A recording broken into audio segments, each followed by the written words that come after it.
So the funny thing is, I never told my parents for a good 10 years that I was making games.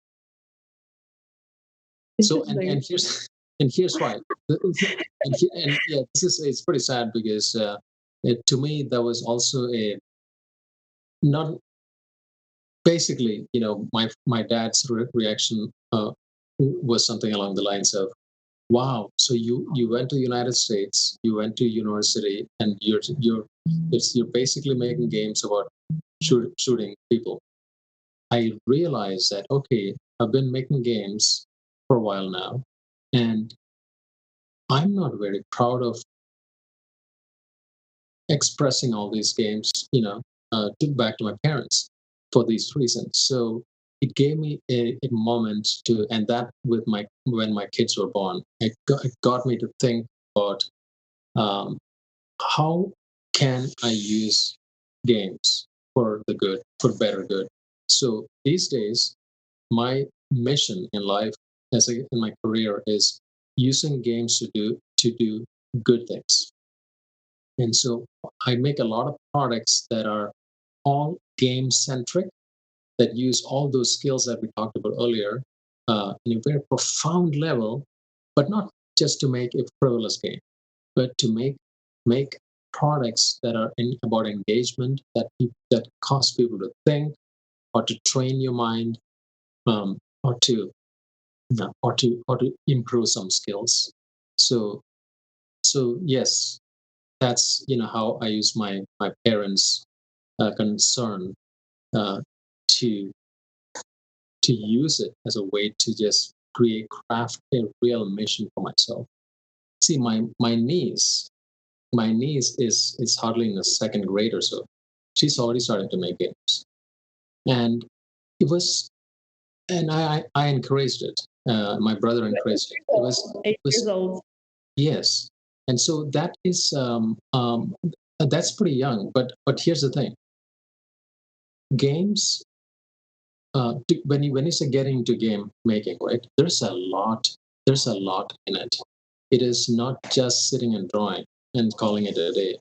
It is about taking something and putting it in through a game engine, and and connecting it with interactivity, and testing it and having other people look at it and seeing the joy in those. So that full package is an incredibly potent thing. Not necessarily to make games, but to just develop your mind.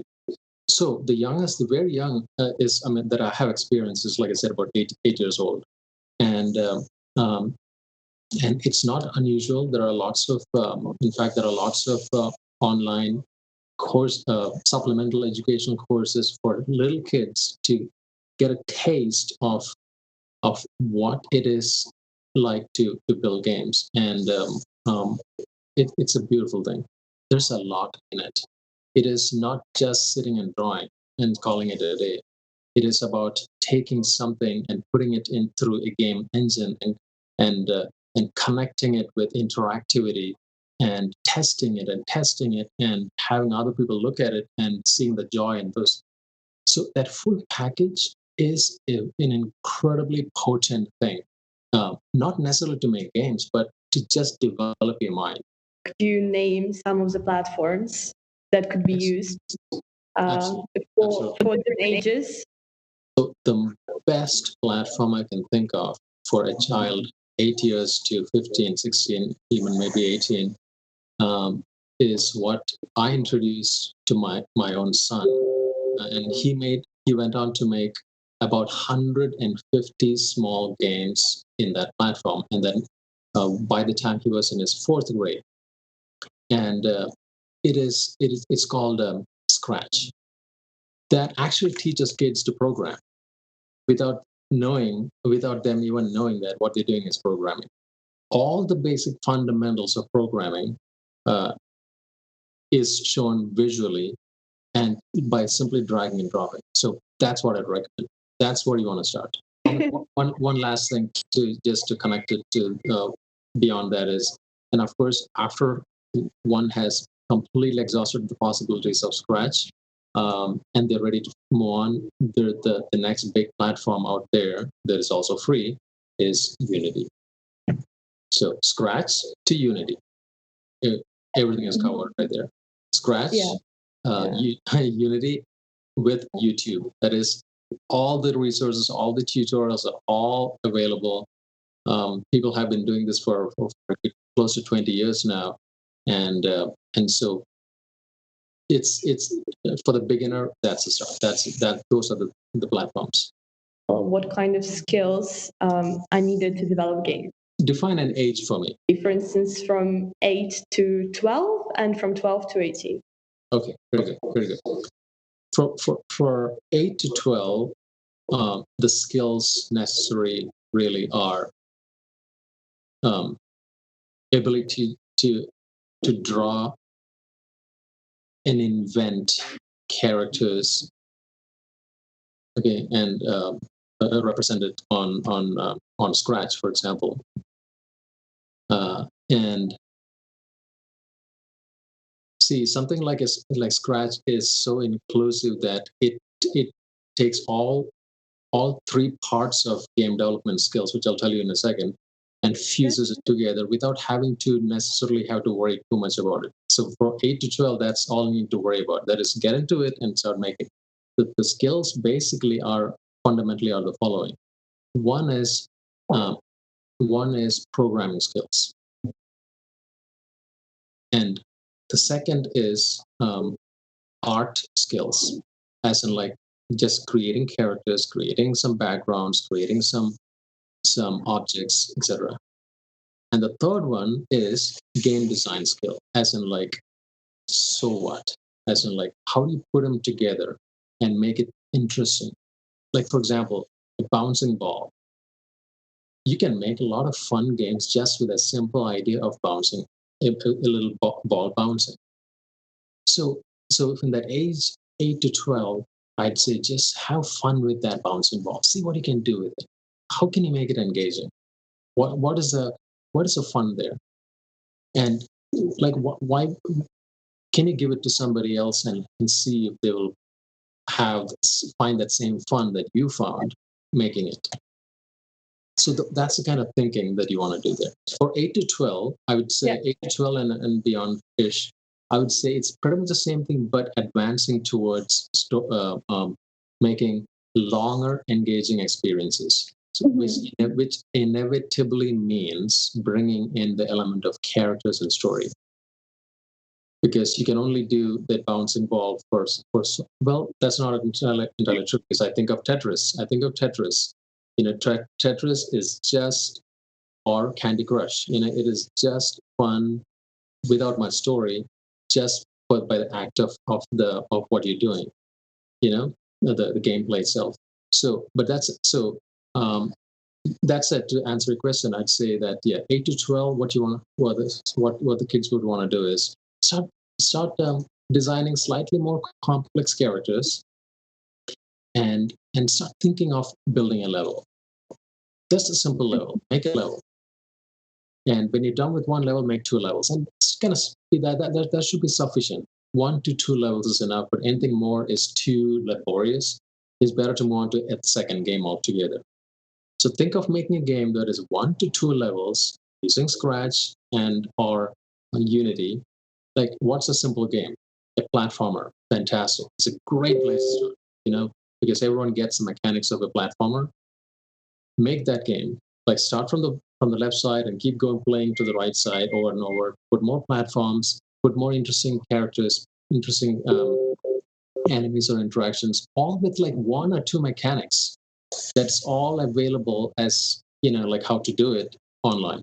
These are all just details. Just seek and find such things, and not get bogged down too much, but just have it as sustaining and engaging as possible, while you are expressing a certain kind of a sensibility, or a certain kind of a characters, certain kind of a theme.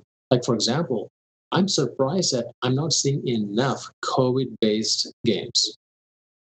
Oh, Like, yes, I'm interesting. surprised that like I always even try to get my think of my when in the middle of COVID as we were trying to make games, no one really thinks that COVID is the big overwhelming theme that we can defeat at least through games. The point is start, and this is for people who really want to be a game designer, because my feeling is games is not should not be seen as just frivolous things, because it's big in that it is the narrative medium of human beings going forward forever and ever and ever.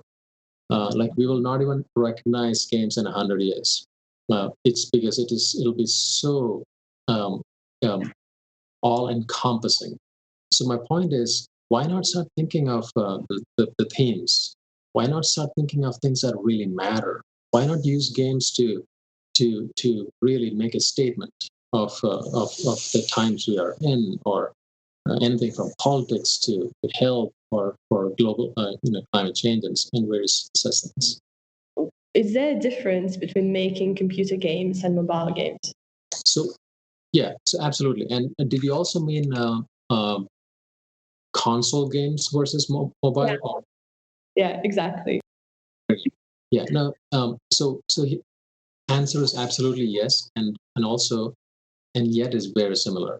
So console games or PC games versus mobile games. See it more like this. It's um, the mobile games are a a nice, smaller, friendlier environment to make games without the humongous stresses associated with console game development. For console game development, you're really dealing with like the big publishers like Sony, Microsoft, etc., and they're walking by their rules very carefully, and more expenses and more expectations and various other things. Um, Pretty much the same thing is true for mobile games, except things are much smaller. It is the big democratic way of making games now. And the mobile games are simpler to make. The community of developers are vast, and they're always helping and sharing everything with each other. Yeah. YouTube is there, of course, and it is the better way for like a couple of two or three friends to come together and make games. I just completely ignore everything else, just go mobile. Um, uh, Okay. Absolutely, no doubt about that. Just because everything cost and complexity is radically simpler in here. Once you get an idea for a game, what you want to do is write it down, and you think that's pretty obvious, but it's remarkable that it's in the process of writing it down that becomes more real. And now, how do you write it down? I'd say write it down in about 1 or 2 pages.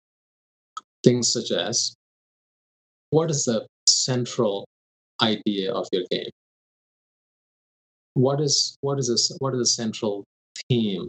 What is the central character? And what does that gameplay feel like?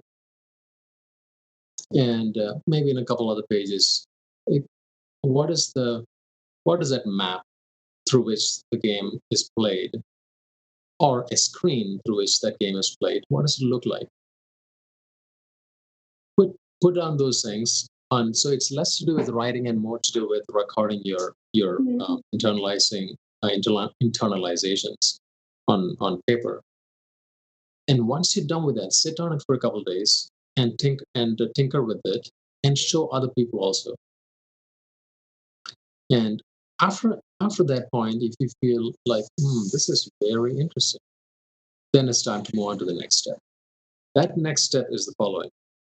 That next step is, get um, one or two other close-minded friends close-minded as in like very close friends, actually close friends. That's what I meant. And see if you can excite them about this, and then make that first prototype. Because game development is all about prototyping, prototyping, prototyping. And prototyping basically means making, in a rough fashion, the kernel of that game as quickly as possible so you can actually play it. So that's what I do. Now, how do you do that?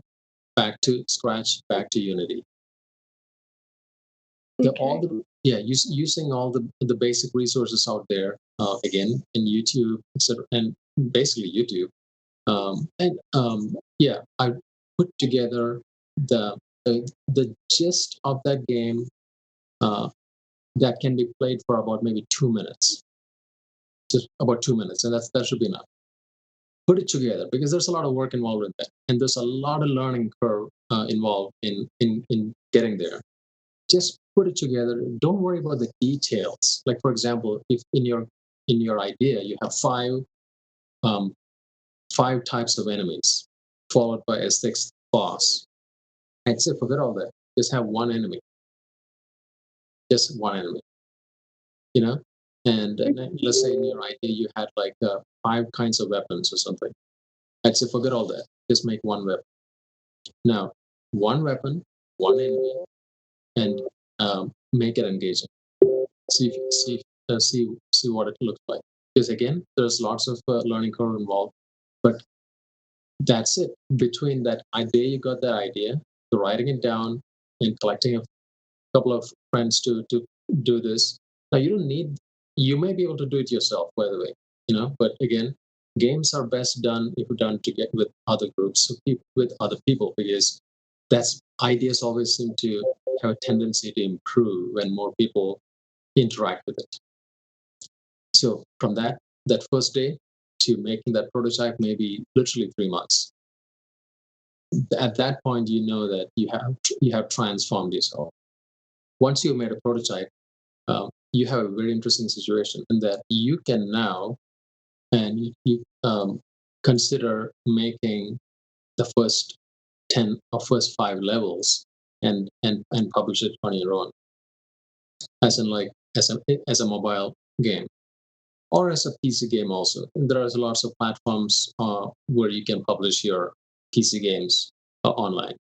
And um, so so um, do that and see how much growth you have in that process. Now, what about the big players?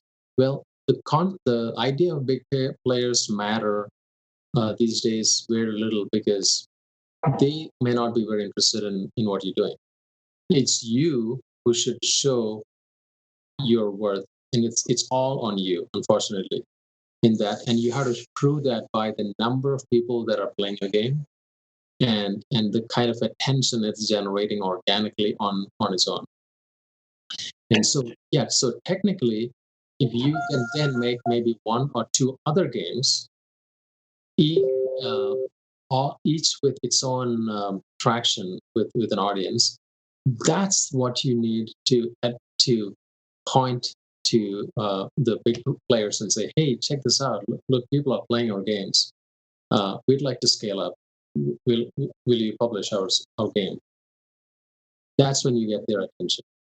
So it takes so there's a lot of work an independent developer has to do, or an independent game maker has to do on his or her own right these days, to build an small audience, build a nice traction, build something of a name of their own before a big publisher will ever even be interested in looking at you.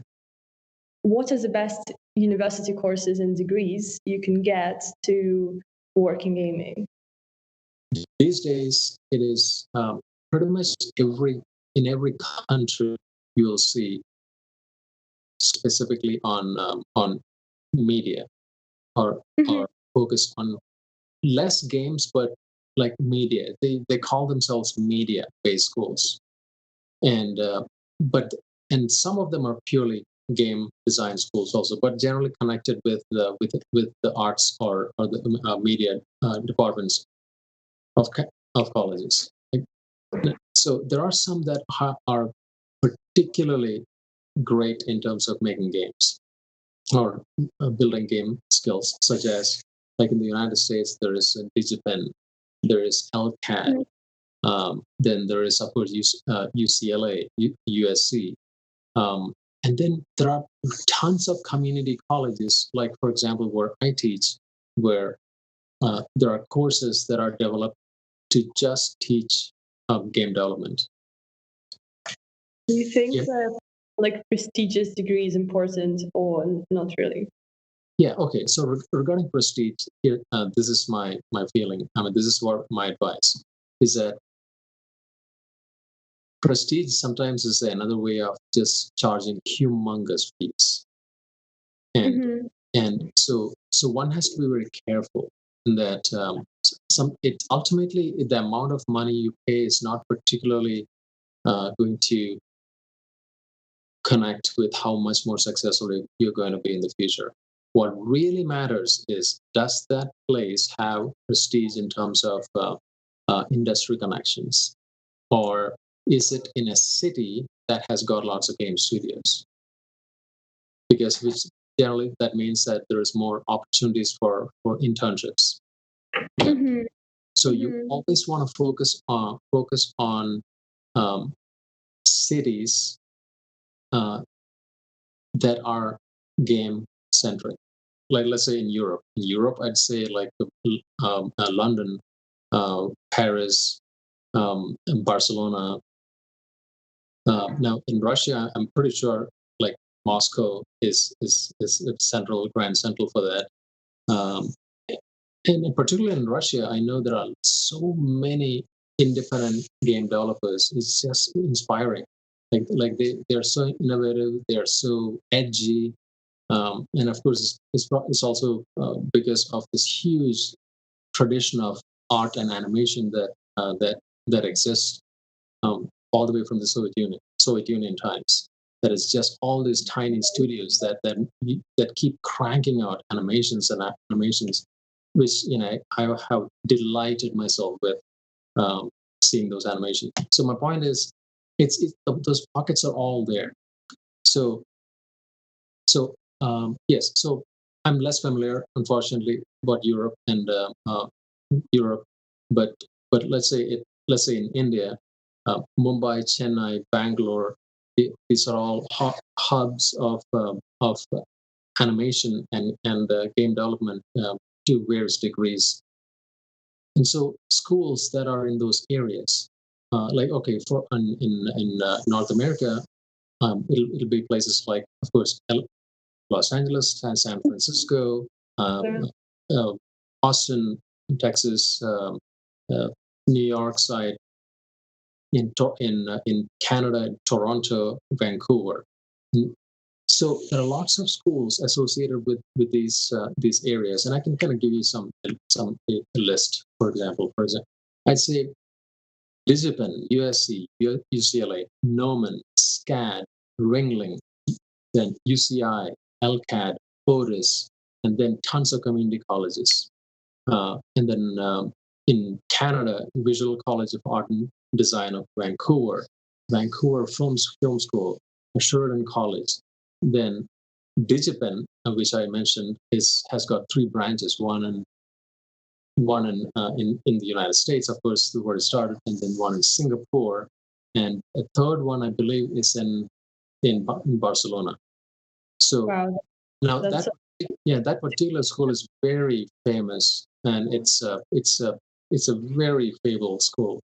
So yeah, and so getting into something like that is going to be great. And then there's Seneca College. So there we have it. These are just the top schools I can think of.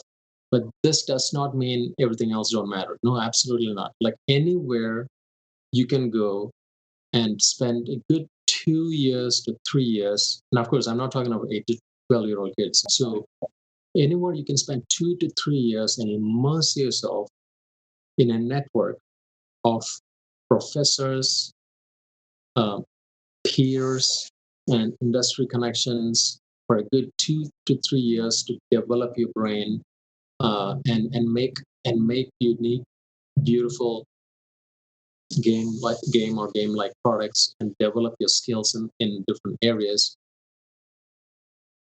is good. Ultimately, don't worry about where you went to school.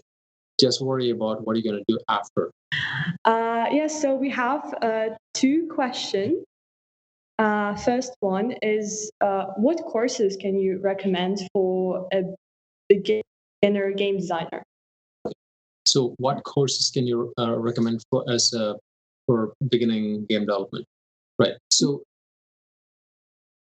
I would recommend courses that are specifically um, that that mention the following: um, introduction to game design, or introduction to game art, introduction to. So the words like introductions is the key thing there. So introduction to game game design, development, and game programming. Such places that teach that would be is what I would recommend. But again, they don't see these courses don't exist in isolation. It's part of a program. So um, so just by finding a place that teaches, again, if you're talking online, that teaches the course of game development, that should be sufficient, because then you'll then they will recommend a certain order of which you want to take their courses. So, and that is generally well thought of. So that's how you get it. So if you're asking about online platforms, I would go for Udemy, for example. That's a great place. Udemy, Udemy. Oh yes, I'm sorry. There is one other one. Go to Unity, and like Unity has a wonderful educational starter material. They have created a curriculum of young for young game developers. So Unity is a game engine maker. It's one of the most prestigious and most well used. Um, so go to their website and look for Unity Education or something along those lines, and you'll see a wonderful set of courses that are worked out very precisely. And there are lots of flexibility you can have in jumping around certain level of courses, but you'll see a beautiful flow of how you can start learning. This is not university. This is not going to school. This is on your to do things on your own. But if that's how you want to do it, I'd say go with that. Should I have advanced drawing skills to get started in game design? When I was in university at UCLA, my professor of animation told me a magic phrase. And that phrase is, animation is done not with your hands, but with your mind. And uh, it took me years and years to grasp its meaning. And now I see that is something I apply for games also, in that um, it is your kind of thinking that matters for game development, rather than your skill level per se, and how things are rendered out. And what that basically means is, whatever skill level you're at right now, of course you're going to improve. There's no doubt. Give it 2 years, give it 3 years, you're going to improve. So it is more important to just focus on the big picture of being a game designer or being a game artist, and then allow yourself that growth, and just really commit to yourself in your mind, and start commit to yourself to developing new things, thinking of new ideas, thinking of new things. See, all that happens in your mind, not with your hands. And you'll see that your hands will serve your head very soon, and you'll go really far. Do you plan to go to drawing school or take some classes in drawing? That's a different matter, because developing your skills is something that you want to do regardless.